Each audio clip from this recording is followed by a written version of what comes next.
Shalom, salam sehat. Pagi ini saya berefleksi tentang rencana keselamatan Allah bagi manusia. Di tengah-tengah derasnya virus corona mendera umat manusia di seluruh dunia. Apakah ini menjadi bagian dari rencana keselamatan Allah bagi umat manusia? Pertanyaan ini mengganggu saya dan membawa saya kepada sebuah permenungan demi permenungan. Saya meyakini bahwa kehidupan dan kematian adalah milik Tuhan. Tuhan memberikan kepada manusia 3 hal penting: akal budi, kehendak bebas, dan hati nurani. Saya percaya 3 hal ini Tuhan berikan kepada kita manusia. Untuk apa? Untuk memanfaatkannya bagi keselamatan manusia. Bukan saja diri kita, keluarga kita, tetapi sesama manusia dimanapun dia berada. Maka berhadapan dengan virus corona, pertanyaan-pertanyaan refleksi mesti kita hidupkan terus dalam kehidupan kita. Apakah pikiran kita, kehendak bebas kita, dan hati nurani masih terus fokus kepada keselamatan manusia? Masih fokus kepada kita ikut serta bersama Tuhan dalam rencana menyelamatkan umat manusia, agar manusia sungguh-sungguh selamat di dalam Tuhan.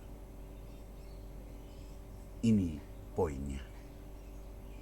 Prinsip moral umum sebagai manusia adalah mendekatkan diri kepada kebaikan dan menjauhkan diri dari kejahatan.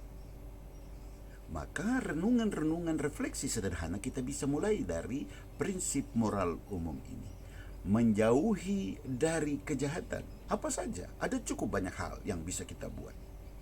Kita tidak ikut serta memanfaatkan tragedi kemanusiaan ini dengan mengambil keuntungan ekonomi. Menaikkan harga-harga kebutuhan pokok terkait dengan alat-alat kesehatan, obat-obatan, dan lain sebagainya. Ini sungguh-sungguh sebuah tindakan yang melawan kemanusiaan. Yang kedua, kita juga menjauhkan diri dari kejahatan-kejahatan untuk menyebarluaskan berita-berita hoaks yang semakin membuat sesama kita diliputi dengan ketakutan dan kecemasan. Yang ketiga, kita juga tidak membiarkan orang lain mengalami kesulitan seorang diri. Itu prinsip umum moral. Mendekatkan diri kepada kebaikan-kebaikan. Bukan cuma kebaikan terbatas pada diri kita sendiri. Ketakutan-ketakutan terhadap virus corona membuat kita masing-masing menutup bukan saja pintu rumah, tapi juga pintu hati. Pintu untuk menyatakan turut berbelasungkawa, solidaritas, kepekaan. Kita tutup mati. Dan ini menjadi sebuah tragedi kemanusiaan. Maka mendekatkan diri kepada kebaikan. Kita mesti mencari cara baru untuk tetap perbuatan membaikan sesama harus tetap kita lakukan dengan cara-cara baru sambil tetap menjaga keselamatan kita masing-masing. Saudara-saudara, rencana keselamatan Allah adalah bersama Allah kita menyelamatkan bukan saja diri kita, keluarga kita, tetapi manusia yang ada bersama kita. Dengan menjauhi kejahatan dan mendekatkan diri kepada kebaikan-kebaikan. Bagaimana kita memberi perhatian kepada sahabat-sahabat kita yang terpapar COVID, entah di rumah sakit, entah secara isoman di rumah.